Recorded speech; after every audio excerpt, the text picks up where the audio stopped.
Buenos días, bienvenidos a un nuevo vídeo, la segunda parte de la investigación sobre el negocio del cáncer. Primero, me gustaría agradecer el apoyo al primer vídeo. YouTube no permite promocionar contenido y hasta he recibido emails de Google rechazando el vídeo, el cual modifiqué hasta 4 veces. Sé que mi contenido no gusta especialmente a la clase dominante anglosajona, pero es mi propósito. Si queremos construir un nuevo sistema, debemos comenzar por dejar de creer en el que hoy vivimos, pues es una farsa.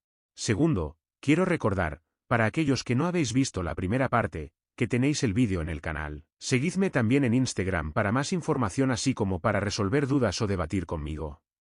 Una vez conocida la magnitud a la que llega el negocio del cáncer y por qué las cifras no decaen en términos absolutos, toca hablar de la cura.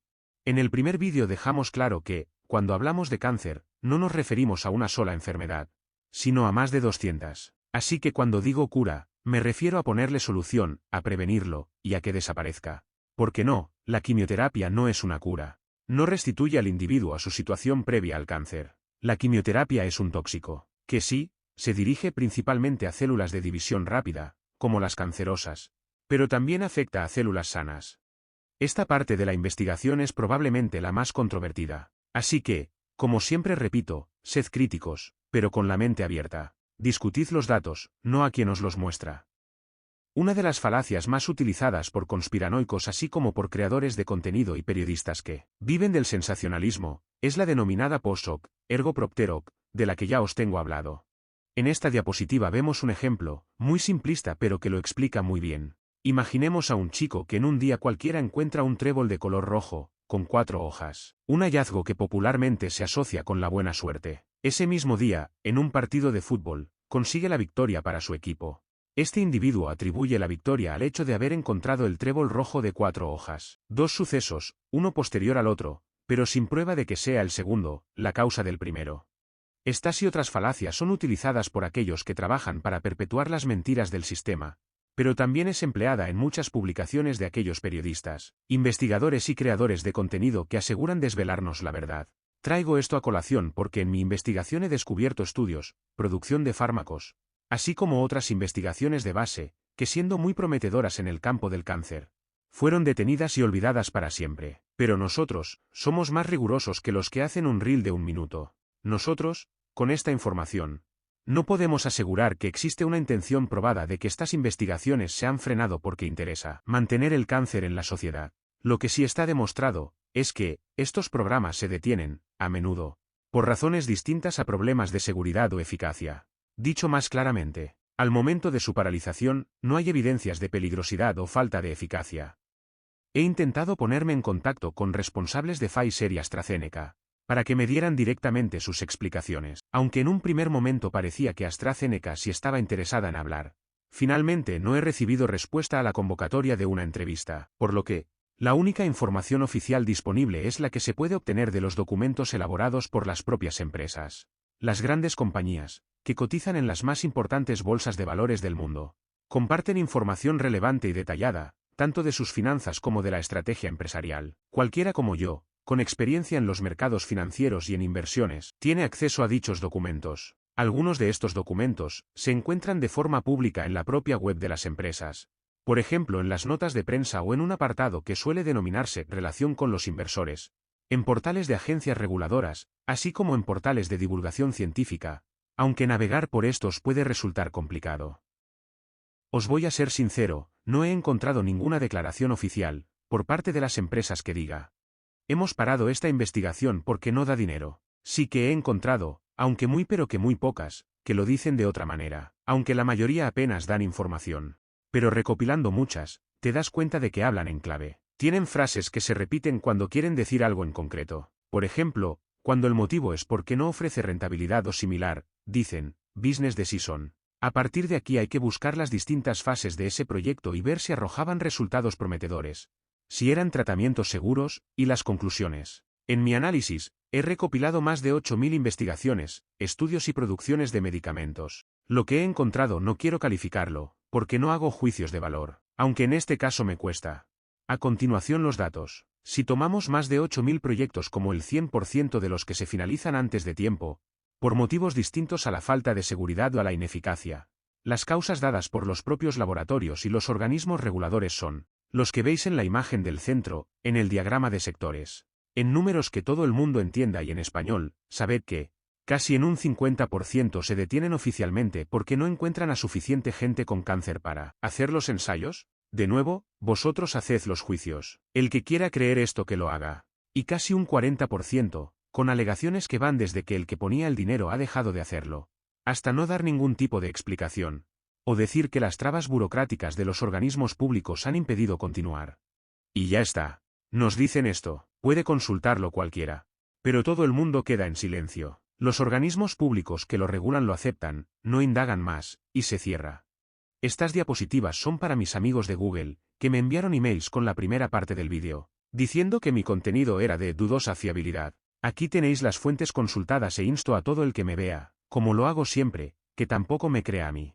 Tomad los datos, las fuentes y comprobadlo. Haced lo que ningún gobierno o institución que en teoría vela por la salud de la gente, hace. En pantalla tenéis tratamientos o fármacos que se han ralentizado o detenido directamente. Comprometedores resultados iniciales. Pero, voy a centrarme en los casos que me han parecido más escandalosos. Aviso que la siguiente información puede herir sensibilidades y provocar ataques de ira. 1. Terapia génica P53. El gen P53 es como el policía del ADN. Repara daños y evita que las células se vuelvan cancerosas. La terapia P53 consistía en inyectar un virus modificado que llevaba una copia sana del gen P53 dentro de las células tumorales, para que volvieran a controlarse o murieran. La empresa desarrolladora fue la estadounidense Introgen Therapeutics, y al fármaco se le llamó Advexin. Cuando se hizo pública, China comenzó a desarrollarlo en paralelo. Allí se llamó Gendicine. En los estudios de fase 1 y fase 2, Advexin demostró que podía reemplazar el gen P53 en las células tumorales, inducir la apoptosis, muerte celular y, en algunos pacientes con cánceres avanzados, como el de cabeza y cuello, mostró respuestas tumorales e incluso una mayor supervivencia en subgrupos específicos. Pero al llegar a la fase 3, la FDA, Agencia de Medicamentos de Estados Unidos, rechazó su aprobación, diciendo que los datos del ensayo no eran suficientes. En vez de solicitar más datos, decidió detener toda investigación. Para más INRI, China sí continuó con el desarrollo del fármaco y hoy es un medicamento utilizado allí. La empresa estadounidense comenzó a no recibir financiación, ni de inversores ni de entidades de crédito y se hundió. En 2008 se acogió a la ley de quiebras de los Estados Unidos, y en noviembre de 2009 vendió sus activos, incluido Advexin, a Pope Investments, un fondo muy hermético del que solo he podido saber que su presidente es un accionista minoritario. Y sus principales inversores son, y cito textualmente, inversores de alto patrimonio neto. Segundo caso del que seguro no habéis oído hablar. Terapia celular TILS/WT1. Una terapia personalizada con linfocitos T entrenados en laboratorio. En palabras llanas, sacan linfocitos T que ya estaban dentro del tumor, los multiplican a millones y te los devuelven con un empujón de fármacos para que ataquen mejor. ¿Por qué prometía? Arrojó resultados positivos en varios tumores y es un campo pujante de inmunoterapia celular. Se paró por financiación, no por datos ni seguridad. El patrocinador que decidió frenarlo fue el Fred Hutchinson Cancer Center, una institución que dependen en más del 50% de la financiación pública. Es cuanto menos extraño que se hayan permitido las terapias como CAR-T y esto no. Haceros saber que las CAR-T, aunque han mostrado grandes resultados, se cobran bien cobradas. Solo el tratamiento está cercano a $500,000. Y si incluimos seguimiento y hospitalización alcanza los $700,000. Esto en un país con soberanía monetaria. Los mayores éxitos de los ensayos clínicos de esta terapia se lograron entre 2008 y 2012. Alguna vez hablaré de todo lo que escondió la llamada crisis económica de 2008, cómo se refundó el modelo para mantener el sistema, a costa de los de siempre, pero con una manipulación enorme y una pérdida de nivel y calidad de vida que todavía no se ha recuperado. Caso número 3. Vidutolimod, más cemiplimab. ¿Qué era? Combinar vidutolimod, que estimula el sistema inmune dentro del tumor, con cemiplimab, inmunoterapia anti-PD1, para varios cánceres avanzados. ¿Por qué pintaba bien? La combinación mostró respuestas en melanoma y se estaba probando en otros tumores. Quien lo detuvo, Regeneron Pharmaceuticals, una organización que es componente de SP500 y del Nasdaq 100, y cuya propiedad mayoritaria, hasta un 88%, está en manos del gran capital financiero de Wall Street, concretamente, de los lacayos de los amos del dinero. La decisión de detener el programa, oficialmente, estuvo relacionada con el suministro del fármaco. Se dijo que era por un problema de suministro. que la cantidad de la medicina experimental disponible para los ensayos se había agotado y no se podía disponer de más para mantener el ritmo. Para que tengáis toda la información, y decidáis si os lo creéis o no. Esto no fue un estudio rápido del que la compañía sabía poco y no pudo prepararlo, pues la investigación la comprara 2 años antes a otra farmacéutica. Jamás nadie negó que no fuese eficaz o fuera peligroso. Ahora toca hablar del NCT 04892472. TT-Fields es un dispositivo que aplica campos eléctricos suaves sobre el tórax. El estudio pretendía comprobar si ese dispositivo mejora el tratamiento estándar pembrolizumab. El laboratorio es propiedad de una empresa estadounidense, cotizada en bolsa. Novocure, una compañía controlada en más de un 94% por las gestoras de fondos al servicio de los amos del dinero. El estudio se detuvo con el siguiente argumento: no hemos encontrado suficientes pacientes a tiempo. Como siempre, yo os traigo la información. El juzgar si es un motivo suficiente para detener una investigación prometedora en una lacra cada vez mayor, como el cáncer, es vuestra. Otros casos que también me gustaría mencionar, son aquellos en los que el motivo, dicho abiertamente, es que estaba fuera de patente. Detrás de estos laboratorios, hay el suficiente poder para que, en ocasiones, no se necesite ni ocultar la verdad.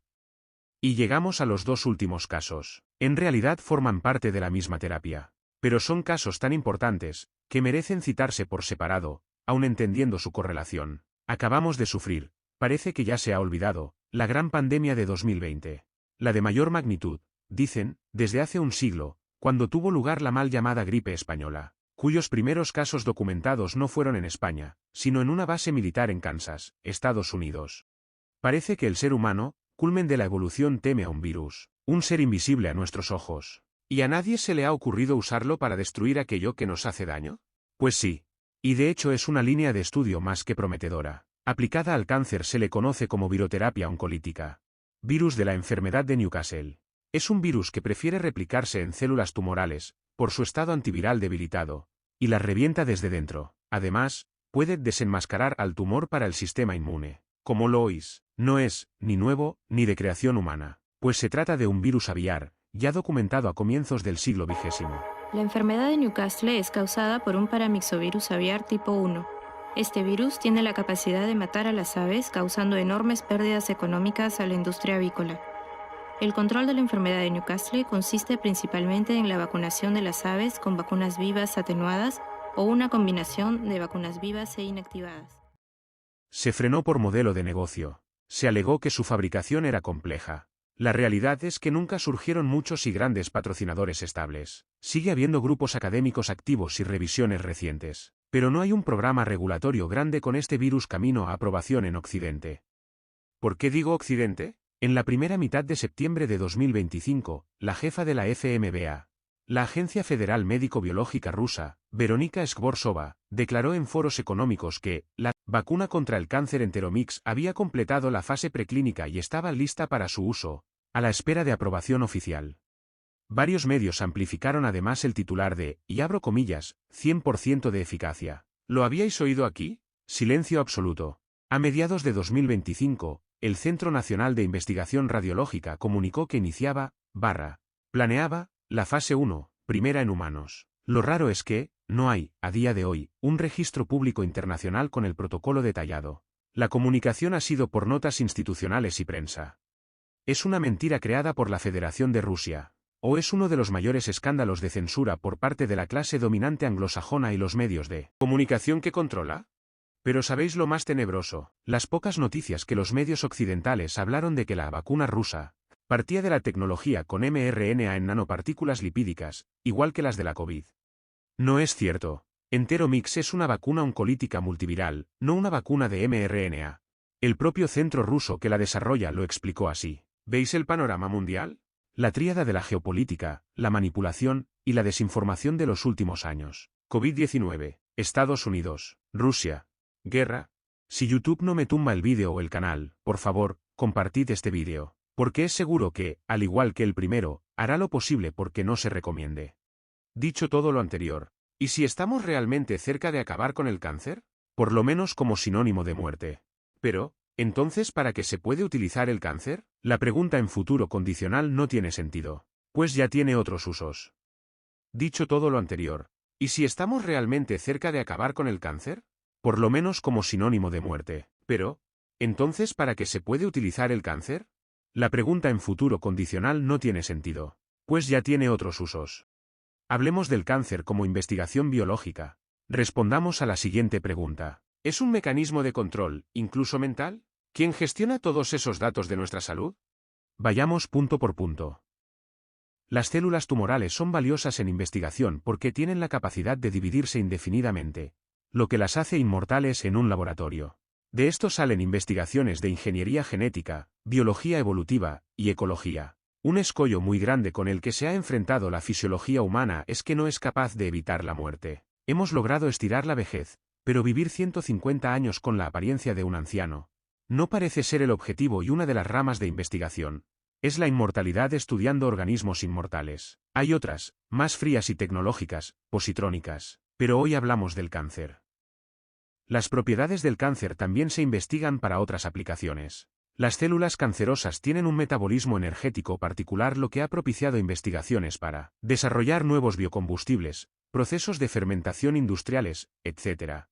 Una de las más grandes teorías de la conspiración es que los que dominan el mundo se han dado cuenta de que hay mucha población y pretenden controlar su crecimiento. Es cierto que la más alta clase dominante trabaja por tener controlada la demografía mundial. No lo voy a negar, y en mi libro, Los amos del dinero, os desvelo hasta informes de altas instancias que así lo revelan. Pero esto no lo hace mediante el cáncer. Existen otros métodos, más enfocados en la natalidad, salud reproductiva, fecundidad, e incluso mediante cambios de paradigma en cuestiones de raza, religión o condición sexual. Ahora bien, la demografía no es el único control que se puede hacer sobre la población, ni con la población. Podemos ligar el punto 1 con el 2. Están documentados experimentos que se han hecho con seres humanos, aunque en la escuela nos digan que eso está prohibido. Desde fármacos experimentales con ancianos o pacientes terminales, hasta sucesos terroríficos como los que os presentaré a continuación. Entre los años 50 y 70, los servicios de inteligencia anglosajona utilizaron LSD y otros compuestos psicoactivos en población no informada en operaciones encubiertas. Hay procesos judiciales que desde entonces continúan hoy en día. Esto es una constante, pues como tienen los medios de comunicación lo tapan. Como son adinerados no tienen prisa en largos procesos penales, y como tienen poder controlan también a la judicatura. Muchas víctimas fallecerán antes de ser indemnizadas, o simplemente que su historia se escuche. Tenéis en pantalla casos concretos que podéis hojear, y por supuesto, los ha habido también con el cáncer. Yo hoy detallaré uno, pero vosotros debéis seguir indagando acerca de los demás. Caso Chester Southam. Chester M. Southam fue un oncólogo reputado, presidente de la American Association for Cancer Research, del siglo XX, que trabajó en el MSKCC, una de las instituciones oncológicas más importantes del mundo. En 1963, decidió llevar adelante un nuevo experimento en el Elleway's Chronic Diseases Hospital, en Brooklyn, una institución donde residían principalmente pacientes ancianos y en muchos casos vulnerables. Southam y su equipo reclutaron a 22 pacientes de edad avanzada e inyectaron en sus brazos células, un tipo de células tumorales que se multiplican indefinidamente en laboratorio. Lo hicieron sin informar a los pacientes de que lo que recibían eran células cancerosas vivas. Les hablaron de un experimento con células, pero omitieron deliberadamente la naturaleza tumoral del material. Como nota adicional, pero tremendamente importante, sobre todo si habéis leído mi libro, es que, detrás del MSKCC han estado grandes figuras de la clase dominante y el lobby judío financiero. Fue una institución además colaboradora con la industria pública militar, en estudios y programas con radiación y toxicología. Aún así, Southam fue el chivo expiatorio, y solo él enfrentó consecuencias legales. El escándalo del caso Chester M. Southam tapó los resultados de la investigación. El rechazo inmune existe. La inmunidad contra tumores podría ser entrenable o reforzable. Los pacientes inmunocomprometidos corrían más riesgo. Es cuanto menos curioso que su línea de investigación fuese directamente silenciada. En línea con lo que hablamos en la parte 1, fármacos que hoy tratan enfermedades autoinmunes aumentan el riesgo de proliferación de los tumores. Mientras nos venden un ideario de políticas feministas, se mira para otro lado con patologías que afectan en un 90% a mujeres. Big Data. Lo que usan las grandes empresas. También las agencias de inteligencia. Lo que las hace demasiado grandes para caer y les da información en tiempo real sobre todos nosotros. Big Data es la capacidad de gestionar, procesar y analizar volúmenes de datos tan grandes y complejos que ningún equipo de trabajo humano ni las herramientas de software tradicionales no pueden manejar. Los amos del dinero recogen esta información mediante gobiernos y empresas de diversos ámbitos. Las más conocidas son las tecnológicas como Google, así como Netflix, Meta, pero también otras como Tesla, y la reciente IA abierta al público general. Os recuerdo que estoy preparando un vídeo más corto sobre inteligencia artificial que estoy seguro que os sorprenderá. ¿Qué pensáis si os digo que se comercia con nuestra información más privada? ¿Esos datos que cedéis a una empresa o organismo público, sabéis en qué manos acaban? Veamos de nuevo algunos episodios reales concretos. El Hospital Royal Free, en Londres, entregó, que se sepa, desde 2015, 1,6 millones de historiales médicos a DeepMind, filial de Alphabet, matriz de Google, para una aplicación que detectaba fallos renales. Está demostrado que los pacientes nunca dieron permiso. 2. Google y Ascension. Estados Unidos, 2019. Project Nightingale. Una gran cadena de hospitales de Estados Unidos pasó millones de historiales completos, con nombres incluidos, a Google en secreto. Supuestamente fue para desarrollar software de gestión y diagnóstico. 3. Meta, antigua Facebook. Estados Unidos, 2022. Decenas de hospitales en Estados Unidos tenían instalado un código de Facebook en sus webs, que enviaba a Meta datos de las citas médicas, por ejemplo, cita por cáncer de mama, o prueba de fertilidad. Otro caso, la empresa Flatiron Health, como no, de Estados Unidos, recopiló millones de historiales clínicos de pacientes oncológicos de hospitales, para vendérselos a farmacéuticas. En 2018, Roche, farmacéutica suiza, compró Flatiron por $1.900 millones precisamente para acceder a esa base de datos. Todo legal. Más, en los años 90 a 2000, el gobierno islandés dio a la empresa DCODE Genetics una licencia exclusiva para crear una base con historiales médicos y genéticos de toda la población islandesa. DCODE Genetics tiene detrás al entramado financiero de los amos del dinero que detallo en mi libro y evidencia que público y privado son dos caras de la misma moneda, el sistema, que yo defino como oligarquía plutocrática dinástica. En 2023, el gobierno británico adjudicó a Palantir, empresa ligada a la CIA y al Departamento de Defensa de los Estados Unidos de América, un contrato de 330 millones de libras para gestionar la Plataforma Nacional de Datos Sanitarios. Una prueba de que la clase dominante anglosajona va más allá de las fronteras de Estados Unidos, pero esto también sucede en nuestros países. En abril de 2025 se dio a conocer que se estaban vendiendo más de 600.000 estudios médicos, tomografías, imágenes, diagnósticos, pertenecientes a pacientes argentinos. En 2013 a 2015, el gobierno catalán impulsó el proyecto Visky, que pretendía vender datos médicos del sistema público a laboratorios y empresas privadas. En 2025, recién ha entrado en vigor una normativa europea que facilita el acceso transfronterizo y uso de datos sanitarios digitales. Esto, ¿quién lo gestiona? ¿Quién lo protege? Estamos finalizando el vídeo y la investigación, pero no quiero cerrar sin que os quede claro la importancia de la información. Hoy día, podemos considerarla tan valiosa como lo fue, en su momento, el petróleo. Por encima de cualquier otra empresa, en el sector de salud, se encuentra IQVIA. No, no es un laboratorio. Es una compañía multinacional, estadounidense, de tecnología. IQVIA recopila, procesa y vende las colecciones de datos de salud más grandes y completas del mundo. Además, realiza y gestiona ensayos clínicos de fases 1 a 4, para compañías farmacéuticas y biotecnológicas en todo el mundo. IQVIA actúa como un intermediario esencial que conecta la información del paciente y del mercado con la industria farmacéutica, permitiéndoles tomar decisiones estratégicas fundamentadas en datos masivos. Realiza muchos otros trabajos, pero lo más importante es que su propiedad está en manos de los grandes gestores de los amos del dinero. Pero no es una empresa que veamos todos los días en prensa ni en la televisión. Otro actor fundamental es el gobierno, la estructura, de la cual únicamente vemos a empleados públicos de secciones administrativas, o a actores de teatro que llamamos políticos. Los gobernantes son lacayos privilegiados del sistema, por eso ninguno tratará de cambiarlo. Por mandato del Congreso de los Estados Unidos en 2007, se desarrolló una forma más proactiva y rápida de monitorear, supuestamente, la seguridad de los medicamentos, las vacunas y los dispositivos médicos una vez que están en el mercado. A este programa se le llamó Iniciativa Sentinel, Centinela en inglés. Pero su uso es otro. Es manejo de información, pero no por seguridad sanitaria. Si realmente fuese así, no existirían fármacos en el mercado como los siguientes, sabiendo lo que provocan. Antiinflamatorios no esteroideos, más que conocidos y de uso cotidiano. Ibuprofeno, naproxeno, diclofenaco, etc.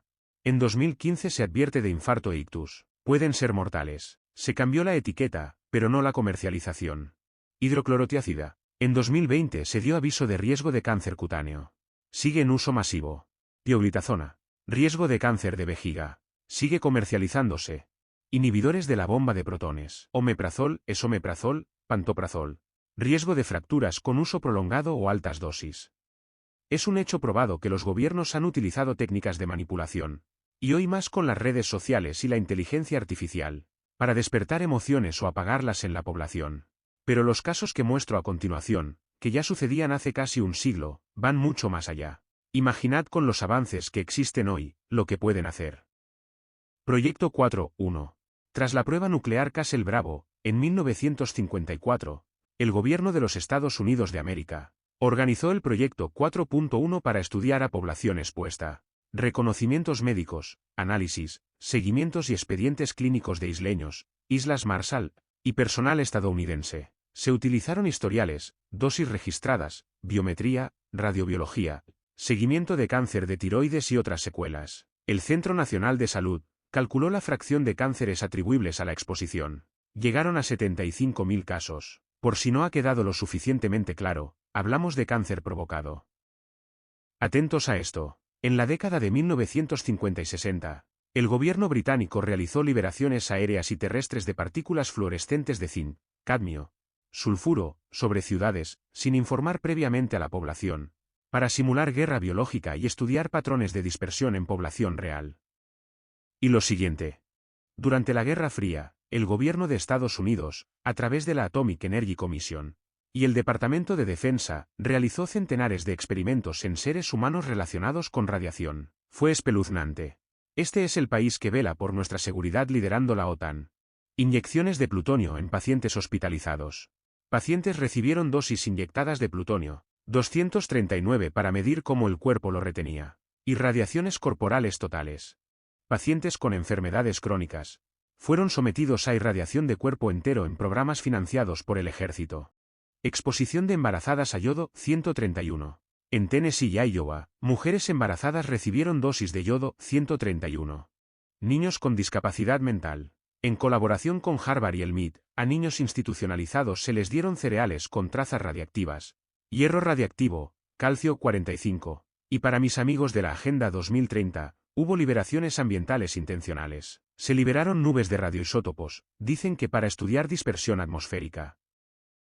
Hasta aquí mi investigación sobre el cáncer. Un doble vídeo que me ha llevado tiempo componer. Necesito vuestra ayuda para que se conozca, pues vimos con la primera parte que YouTube no lo va a hacer. Pero si cada uno lo comparte y habla de ello, le da me gusta y comenta, llegará a más gente. Ayudadme a despertar el pensamiento crítico en la población, y a destapar las mentiras del sistema.